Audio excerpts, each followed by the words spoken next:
اور وہ خود آخری سامان لانے والے ٹرک کے ڈرائیور اور منشی کے ساتھ بھاؤتاؤں میں مصروف رہے۔ مگر جب فراغت کے بعد پلٹ کر اندر جانے لگے تو نظر بڑی بیٹی رباب پر پڑی، جو کچھ عجیب سے انداز میں دالان میں کھڑی ہو کر پیپل کے پیڑ کو دیکھ رہی تھی۔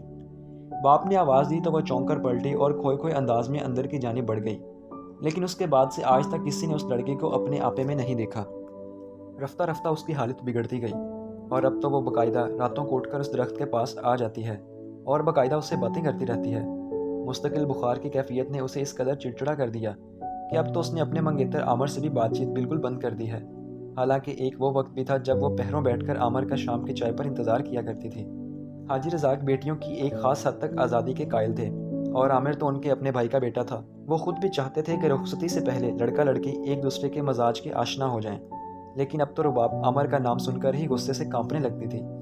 اگر عامر رباب سے شدید محبت نہ کرتا ہوتا تو یہ رشتہ کب کا ٹوٹ چکا ہوتا۔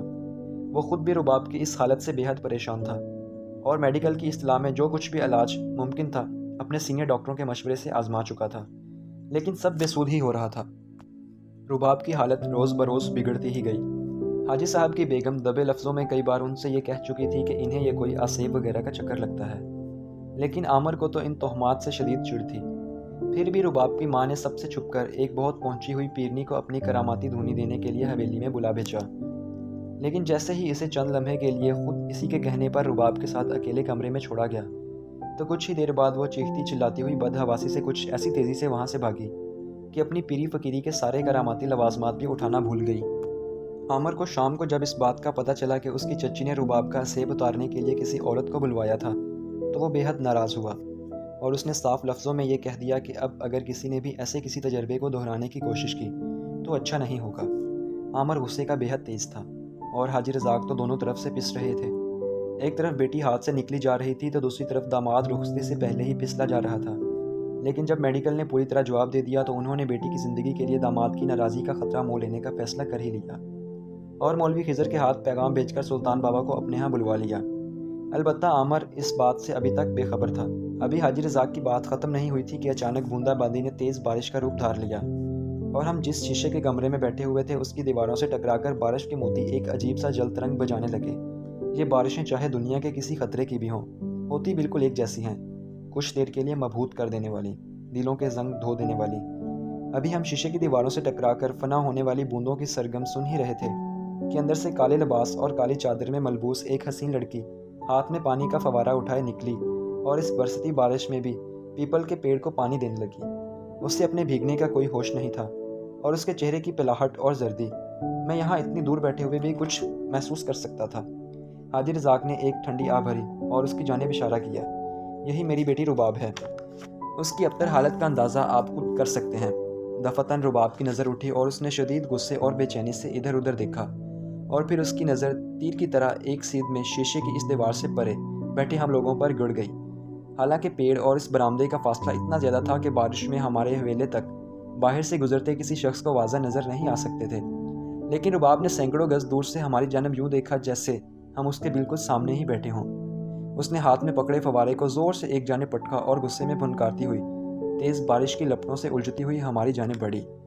طوفانی ہوا نے اس کے سر سے چادر ڈھلکا دی، اور جس وقت اس نے شیشے کے دروازے کو توڑ دینے والے انداز میں دھکا دیا تب تک اس کا کان سے بنا کومل وجود ایسے دھل چکا تھا جیسے ابھی ابھی کوئی موتی سمندر کی تہہ سے باہر نکالا گیا ہو۔ اس کا بھیگا گلابی حسن غصے سے سرخ ہو رہا تھا۔ گھنی لٹیں بھیگ کر چہرے سے یوں لپٹی جا رہی تھیں جیسے بے نقاب فتنے پر حجاب کا پردہ ڈالنا چاہتی ہوں۔ رباب کچھ دیر تک دروازے میں کھڑی غصے سے ہم سب کی جانب دیکھتی رہی، اور پھر اس کی نظریں سلطان بابا پر ٹک گئیں جیسے اسے ان کا وجود سخت ناگوار گزرا ہو۔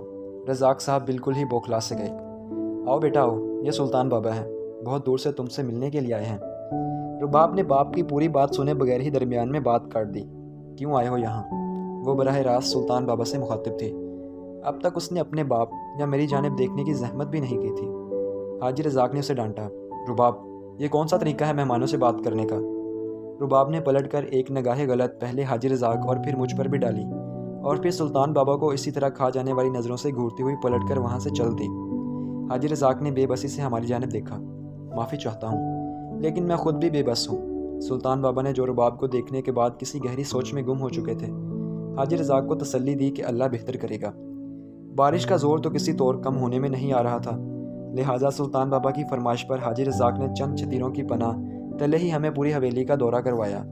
سلطان بابا نے بطور خاص حاجی رزاق سے دریافت کیا کہ اس مکان کی بیرونی چار دیواری کے حساب سے حویلی کو کل کتنے کونوں میں تقسیم کیا جا سکتا ہے۔ گھر کی اندرونی ساخت کے مطابق حویلی کے کل 7 کونے بنتے تھے۔ سلطان بابا نے اسی وقت قریب کھڑے نوکروں میں سے ایک کو بازار بھیج کر 5 لمبی لوہے کی 7 کیلیں لانے کا کہا۔ سب اپنی دھن میں مگن تھے، لیکن نہ جانے مجھے کیوں مسلسل ایک عجیب سی بے چینی اور الجھن کا احساس ہو رہا تھا، جیسے کوئی سارے عمل کی نگرانی کر رہا ہو۔ اور پھر جب ہم حویلی کے پچھلے حصے میں باغ کی جانے والے کونوں میں سلطان بابا کی پڑی ہوئی کیلیں ایک ایک کونے میں گاڑ رہے تھے تو اچانک ہی میری نظر رہائشی کمروں کی ان کھڑکیوں کی جانب اٹھ گئی جو یہاں پچھلے باغ کی جانب کھلتی تھیں۔ تب میں نے ان میں سے ایک کھڑکی میں رباب کو اپنی آنکھوں میں خون لیے گھورتے ہوئے دیکھا۔ اس وقت وہ غصے میں چوٹ کھائی ہوئی کسی ناگن کی طرح بل کھا رہی تھی۔ چند لمحے کے لیے ہماری نظریں ٹکرائیں تو مجھے اپنی ریڑھ کی ہڈی میں ایک سرد سی لہر اٹھتی ہوئی محسوس ہوئی۔ وہ نظر کچھ اور ہی تھی، اپنے اندر ایک پیغام، ایک دھمکی لیے ہوئے، ایک جانی دشمن کی نظر۔ ابھی میں اس ماہ رخ کی نظر کے بیچ ہی میں الجھا ہوا تھا کہ اچانک گیٹ کی جانب سے کسی کار کی اسکریچ کی آواز سنائی دی، اور چند لمحوں بعد ہی ایک وجیح نوجوان غصے میں دندناتا ہوا ہماری جانب بڑھا چلا آیا۔ میں اس کے پہلے جملے ہی سے سمجھ گیا کہ وہ رباب کا منگیتر ہے۔ اس نے چھوٹتے ہی کہا، رزاق چاچا، یہ میں کیا سن رہا ہوں؟ آپ نے پھر کسی ڈھونگی کو رباب کے علاج کے لیے بلوایا ہے؟ میرے لاکھ منع کرنے کے باوجود بھی حاجی رزاق گڑبڑا سے گئی۔ آؤ عمر بیٹا، ان سے ملو، یہ سلطان بابا ہیں۔ میں نے انہیں عمر غصے سے دھاڑا۔ آئی ڈیم کیئر، یہ کون سے بابا ہیں؟ میں یہ پوچھ رہا ہوں کہ یہ یہاں کیا کر رہے ہیں؟ حاجی رزاق کی صورتحال کچھ عجیب سی ہو گئی۔ ان کے داماد نے آتے ہی ان کے مہمانوں کی ڈھونگی قرار دے دیا تھا۔ ایسے میں سلطان بابا نے حاجی صاحب کی مشکل آسان کی اور بولے، کسی کے سچ یا ڈھونگ کا فیصلہ کرنے کے لیے تم نے بہت کم وقت لیا نوجوان۔ ہمیں حاجی صاحب نے نہیں بلوایا، ہم 2 دن کے مسافر ہیں، خود ہی آئے ہیں، کچھ دیر سستا کے آگے بڑھ جائیں گے، ہمیں کسی سے کچھ لینا دینا نہیں ہے۔ عامر براہ راست سلطان بابا کی بات سن کر کچھ مخمصے میں پڑ گیا، لیکن تب تک حاجی رزاق سنبھل چکے تھے۔ انہوں نے ذرا سخت لہجے میں جواب دیا، تم سے ہمیں یہ توقع نہیں تھی عامر میاں، کچھ بھی ہو، مگر میں کسی کو بھی اپنے گھر میں تہذیب کا دامن ہاتھ سے چھوڑنے نہیں دوں گا۔ عامر غصے سے پلٹا اور زور زور سے پاؤں پٹکتا ہوا وہاں سے چلا گیا۔ وہ پورا دن سلطان بابا نے حویلی کے محلے وقوع اور اندرونی جائزے میں گزار دیا۔ شام کی چائے پر حاجی رزاق کی بیگم اور ان کی چھوٹی بیٹی نایاب سے بھی ملاقات ہوئی۔ دونوں بیٹیاں شاید ماہی کا عکس تھیں۔ نایاب بھی اپنی بہن کی طرح لاکھوں میں ایک تھی، لیکن اس وقت بہن کی پریشانی کی وجہ سے خود بھی کملائی سی تھی۔ البتہ رباب سے ہمارا دوبارہ سامنا نہیں ہوا۔ رات کو تنہائی میسر ہوئی تو میں نے سلطان بابا سے استفسار کیا۔ انہوں نے ایک گہری سی سانس لی۔ بڑی آزمائش پڑنے والی ہے سحر میاں، دعا کرنا کہ خدا ہمیں ثابت قدم رکھے۔ میں نے الجھن آمیز لہجے میں پوچھا، کیسی آزمائش؟ اس لڑکی کے ساتھ آخر مسئلہ کیا ہے؟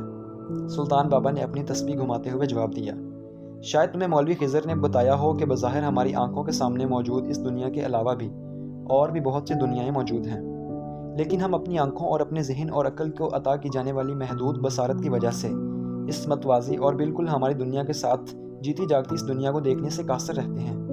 بس یوں سمجھ لو کہ یہ بھی ایک ایسی ہی متوازی دنیا کے کسی مکین کا ہماری دنیا میں دخل دینے کا معاملہ ہے۔ اور یاد رہے کہ اس پوری کائنات کا نظام اس بنیاد اور اصول پر قائم ہے کہ ہر زیرو اپنے مقرر کردہ دائرے میں سفر کرے اور دوسری دنیا کے محور میں دخل اندازی نہ کرے۔ اسی اصول کی بنیاد پر یہ لاکھوں کہکشائیں، چاند، ستارے اور سیارے گردش کر رہے ہیں، اور اس گردش کی ذرا سی بھی غیر قدرتی تبدیلی یا تغیر کو قیامت سے تشبیہ دی جاتی ہے، کیونکہ اس اصول سے بال برابر انحراف بھی اس قدر تباہی و بربادی کا باعث بن سکتا ہے جو کسی قیامت سے کم نہیں ہوگا۔ مجھے پوری بات سمجھ میں نہیں آئی۔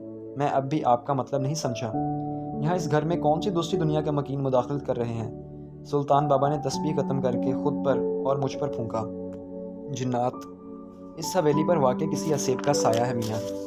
میری حیرت سے وہ سمجھ گئے کہ میں اس ترقی یافتہ دور کی بھاگتی دوڑتی سیٹلائٹ ایج میں اس حقیقت کو ہضم نہیں کر پا رہا ہوں۔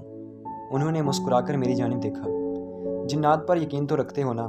قرآن میں باقاعدہ ان کا کئی جگہ ذکر موجود ہے، اور ان کا مسکن بھی یہی ہماری دنیا ہے۔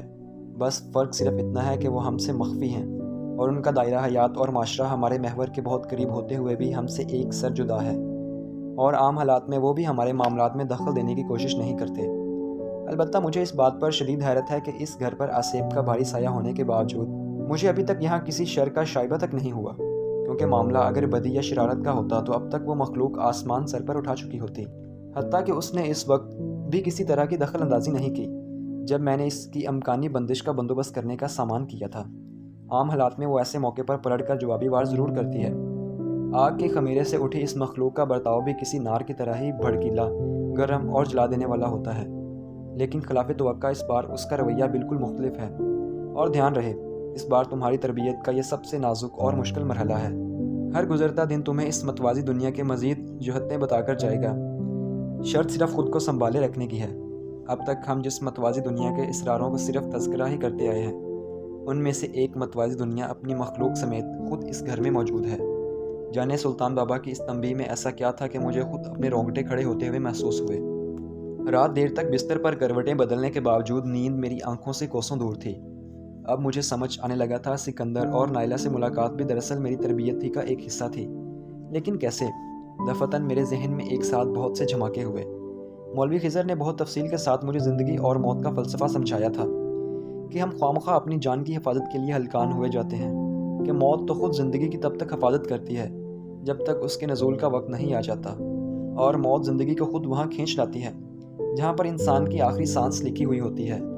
مجھے مولوی خضر کا حضرت سلیمان علیہ السلام کے دور کا سنایا ہوا قصہ بھی یاد آ گیا، کیسے جنات خود مرنے والے کی فرمائش پر اسے ہزاروں میل دور وہاں چھوڑ آئے تھے جہاں وہ اپنی دانست میں موجود موت سے بھاگ کر جانا چاہتا تھا، لیکن ملک الموت کی اس مقام پر اس کی سانسیں ضبط کرنے کا حکم۔ تبھی میرے ذہن میں ایک اور بجلی کوندی، تو گویا رحیم پور کی سینٹرل جیل کی اس پھانسی گھاٹ پر کسی اور کی قضا طے تھی جس کے لیے قدرت نے سکندر کا اتنا لمبا اسکرپٹ لکھ ڈالا۔ سکندر کی سانسیں تو کب کی گنی چنی تھیں، اس کی موت تو بڑی واضح اور طے شدہ تھی، لیکن نائلہ جو اس پھانسی گھاٹ سے ہزاروں میل دور ایک اجنبی دیش میں بیٹھی ہوئی تھی، اگر وہ واپس اپنے ملک کی فلائٹ لے کر وہاں نہ پہنچتی اور وقت پر پہلے رحیم پور اور پھر جیل تک نہ پہنچ پاتی تو بظاہر اس کی موت کا کوئی امکان بھی نہیں تھا۔ سوچنے کی بات یہ ہے کہ نائلہ کی فلائٹ کیوں مس نہیں ہوئی، ٹرین لیٹ کیوں نہیں ہوئی، اور وہ اس برسدے طوفان سے چند لمحے پہلے رحیم پور تک کیسے آن پہنچی تھی، جبکہ اس کے آنے کے چند لمحے پہلے ہی رحیم پور کا واحد پل بھی برساتی ریلے میں بہہ گیا تھا۔ وہ پل نائلہ کی ٹیکسی گزرنے سے پہلے کیوں نہیں بہا؟ گویا سب کچھ پہلے ہی سے طے شدہ تھا۔ نائلہ کو اپنے شوہر کے قاتل کی پھانسی دیکھنے کے بہانے اس پھانسی گھاٹ تک پہنچنا ہی تھا جہاں اس کی آخری سانس لکھی ہوئی تھی، اور اوپر والے کا اسکرپٹ تو دیکھیے کسی غضب کا تھا، دنیا کو مرنے والے کی موت کا بہانہ بھی فراہم کرنا تھا، لہٰذا اس بہانے کا بھی پورا اہتمام کر لیا گیا تھا۔ سکندر کے ہاتھوں خود اسی کی محبت کے شوہر کو قتل کروا کے اس کی پھانسی کا بندوبست بھی کیا گیا، اور پھر انتقام کی آگ میں جلتی نائلہ کو قاتل کے سامنے لا کھڑا کیا تاکہ نائلہ پہلے تو وہ اسے پہچان کر معاف کر دے اور پھر خود بھی اس کی موت کے جھٹکے کے ساتھ ہی اپنی سانسیں بھی جانے آفریں کے سپرد کر دے۔ اب پتہ نہیں رباب کی اس حویلی میں مجھ پر کون سا بھید اور اسرار کھلنے والا تھا، اس متوازی دنیا کی وہ کون سی پرت تھی جس کا میری اس کمزور وجود پر انکشاف ہونا تھا۔ میں تو سکندر اور نائلہ کے اس پہلے تجربے ہی سے روح کے آخری ریشے تک نڈھال ہو چکا تھا۔ اچانک ہی مجھے لا علمی کے سکون پر رشک آ گیا اور آگہی کے عذاب سے شدید خوف محسوس ہونے لگا۔ مجھے عام لوگوں کی زندگی ایک نعمت لگنے لگی، لیکن آگہی کا یہ راستہ اور دوسری دنیاؤں کے اسرار اور رموز کا یہ راستہ بھی تو میں نے خود ہی چنا تھا۔ کیا اس طرح بیچ راہ میں حوصلہ ہار دینا ٹھیک ہوگا؟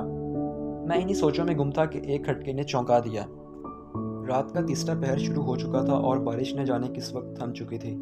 پہلے تو میں اسے وہمہ ہی سمجھا، لیکن پھر دوبارہ ویسی ہی آواز پیدا ہوئی، شاید باہر دالان میں کوئی تھا۔ میرے اور سلطان بابا کے کمرے علیحدہ علیحدہ تھے۔ پہلے میں نے سوچا کہ انہیں بھی جگا دوں، لیکن پھر یہ سوچ کر پچھلی کئی راتوں سے انہوں نے مکمل آرام نہیں کیا، تنہا ہی باہر جانے کا فیصلہ کر لیا۔ جیسے ہی میں نے انیکسی کے شیشے سے بند برآمدے کا دروازہ کھولا تو تیز اور سرد ہوا کے بھیگے جھونکے نے پورے وجود کو جھرجھرا سا دیا، اور تبھی وہ گھنگھراؤں کی جھنکار جیسی تیز سرگوشی پہلی مرتبہ واضح طور پر میرے کانوں سے ٹکرائی۔ مجھے یوں لگا جیسے کسی نے میرے کان کے بہت قریب اور دھیرے سے کہا، یاقوت۔ ہاں، یہی لفظ تھا۔